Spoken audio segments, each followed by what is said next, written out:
Assalamualaikum warahmatullahi wabarakatuh. Pada pertemuan kali ini kita akan membahas tentang kebijakan dividen pada sebuah perusahaan. Jadi kita mulai dengan pengertian dari dividen sendiri. Dividen adalah pembagian laba perusahaan kepada para pemegang saham yang besarnya sebanding dengan jumlah lembar saham yang dimiliki. Kemudian dividen adalah aliran kas yang dibayarkan kepada para pemegang saham atau equity investor. Jadi teori kebijakan dividen itu ada 5. Yang pertama adalah teori atau dividen tidak relevan. Yang kedua ada teori the bird in the hand. Yang ketiga adalah teori perbedaan pajak. Yang keempat teori signaling hypothesis. Dan yang kelima adalah teori clientele effect. Yang pertama adalah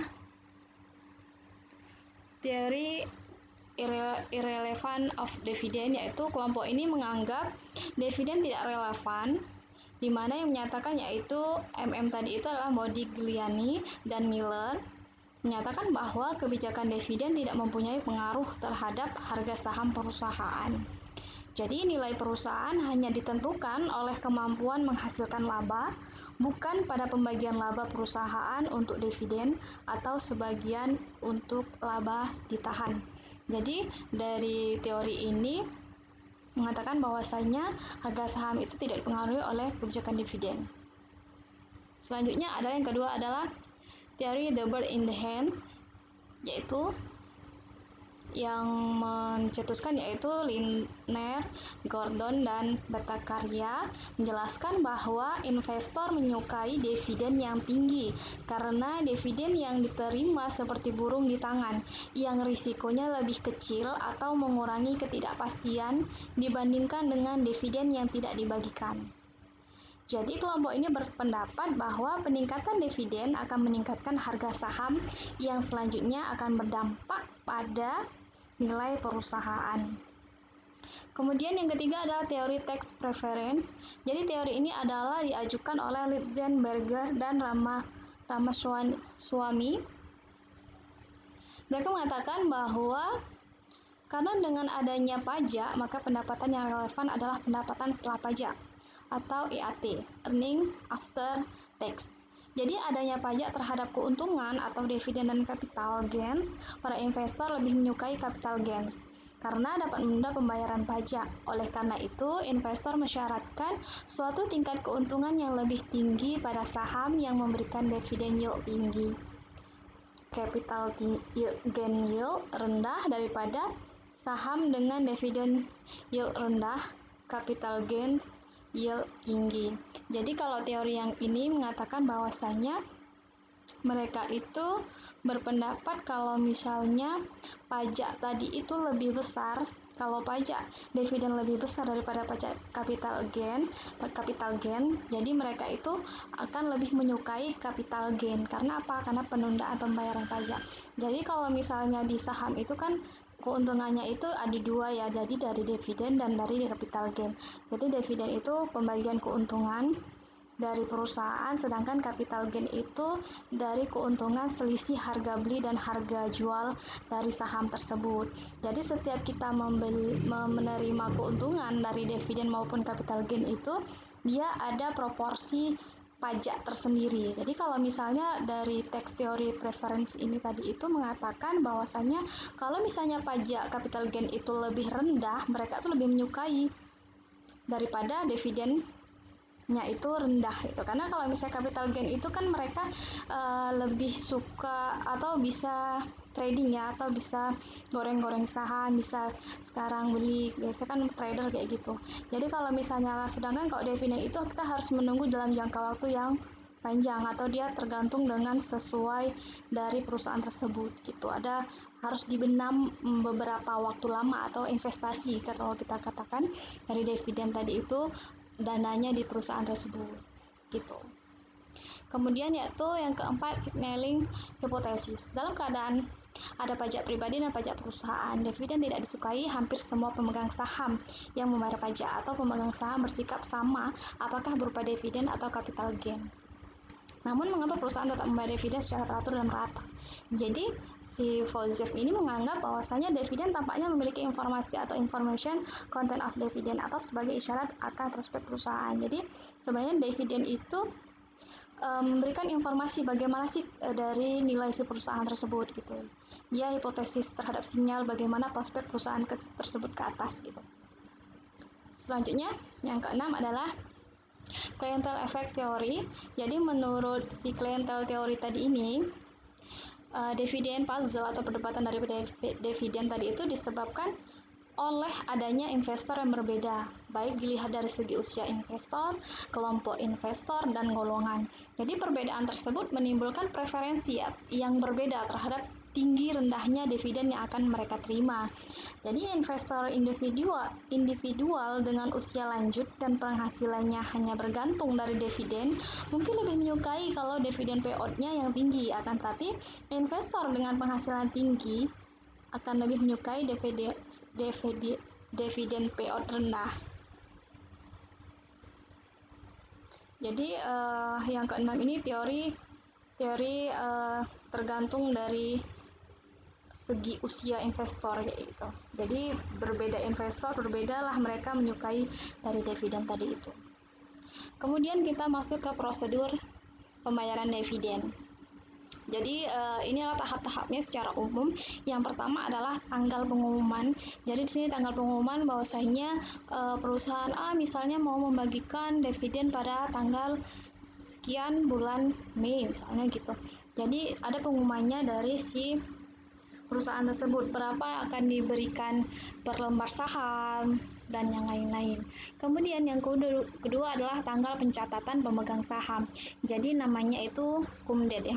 Jadi di sini akan didata pemegang sahamnya itu siapa aja yang memiliki misalnya saham Unilever atau saham Antam gitu. Jadi direkap dulu, direcord dulu siapa-siapa aja yang nanti berhak menerima dividen. Kemudian yang selanjutnya yaitu tanggal pemisahan dividen. Jadi di sini ada pemisahannya tanggal dividen. Jadi dividen itu biasanya dia itu tanggalnya itu ada beberapa hari gitu. Tidak langsung sekalian. Selanjutnya tanggal pembayarannya. Jadi di sini juga disebutkan tanggal pembayarannya tanggal berapa gitu.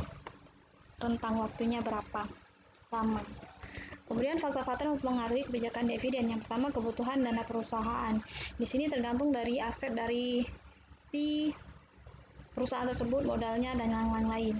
Kemudian posisi likuiditasnya, bagaimana dia itu posisi aset lancarnya dan lain-lain.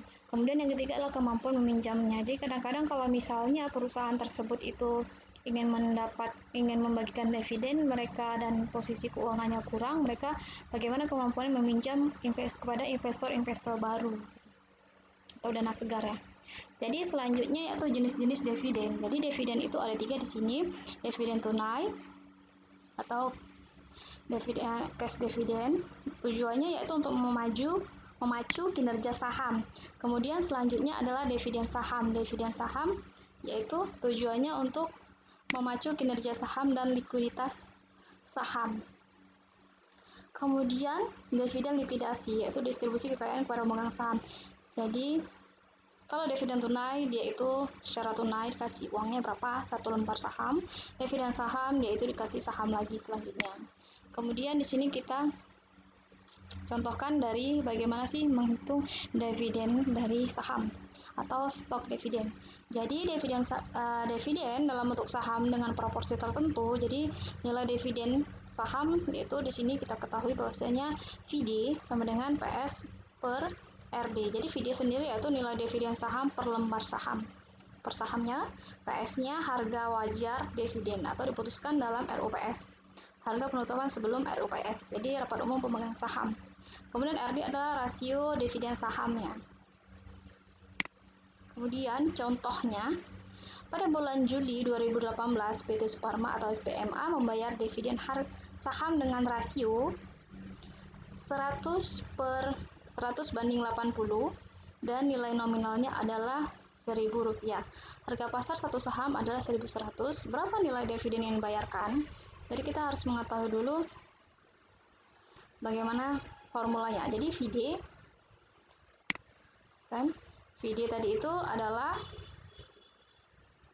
value dividend sama dengan PS, price stock per rasio dividen. Jadi di sini kan rasionya ini 100 banding 80. Jadi harganya berapa tadi?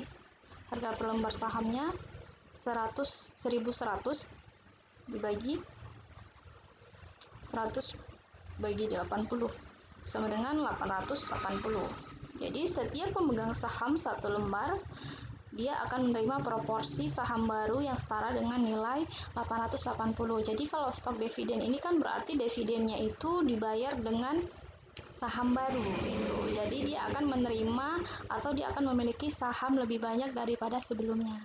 Jadi proporsinya itu kalau misalnya saham selanjutnya itu adalah harganya 1000, berarti dia dalam 880 itu belum dapat satu lembar gitu.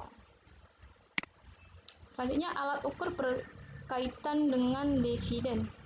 Di sini ada 3, yaitu dividen per share, dividen yield, dan dividen payout ratio. Jadi dividen per share yaitu ukuran yang digunakan untuk menunjukkan besar dividen jika dikaitkan dengan saham. Kemudian ini adalah formulanya DPS atau dividen per share sama dengan total dividen per total saham yang beredar. Contoh dividen yield. Jadi Bank BRI Syariah atau BRIS tahun 2017 membayar dividen sebanyak 1 kali sebesar Rp110 per saham dan tidak membayar dividen final. Harga saham BRIS maksud saya pada penutupan tahun 2017 adalah 2.800 per saham. Berapakah besarnya dividen yield? Jadi jawabannya yaitu kita tadi formulanya adalah total dividen per total saham yang beredar. Jadi harga sahamnya per harga saham penutupannya. Ini hasilnya. Kemudian dividen payout ratio adalah perbandingan antara dividen per share atau DPS dengan earning per share. Jadi dividen payout ratio sama dengan dividen per share bagi earning per share. Jadi DPS itu adalah total dividen atau total saham yang beredar. IPS adalah total saham beredar tapi earning after tax-nya. Jadi pendapatan setelah pajak. Contoh dividen payout ratio. PT Antam pada tahun 2019 membayar dividen sebesar 15.120 juta. Laba bersih yang diperoleh adalah 92.776.442 juta. Sampai akhir tahun tersebut, jumlah saham beredar 378 juta saham. Harga penutupan saham Antam Rp Rp1.450. Berapakah besarnya dividen payout ratio? Jadi kita harus tahu formulanya dulu. DPS, dividen payout ratio 15.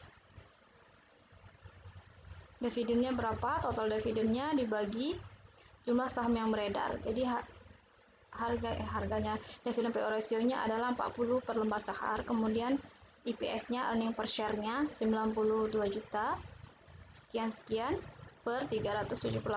Jadi ini per jumlah saham yang beredar sama dengan Rp245 per saham lembar sahamnya. Kemudian DPR-nya jadi dividen payout ratio-nya DPS per IPS. Jadi 40 per 245 sama dengan 16,32%. Demikian, semoga dimengerti. Assalamualaikum warahmatullahi wabarakatuh.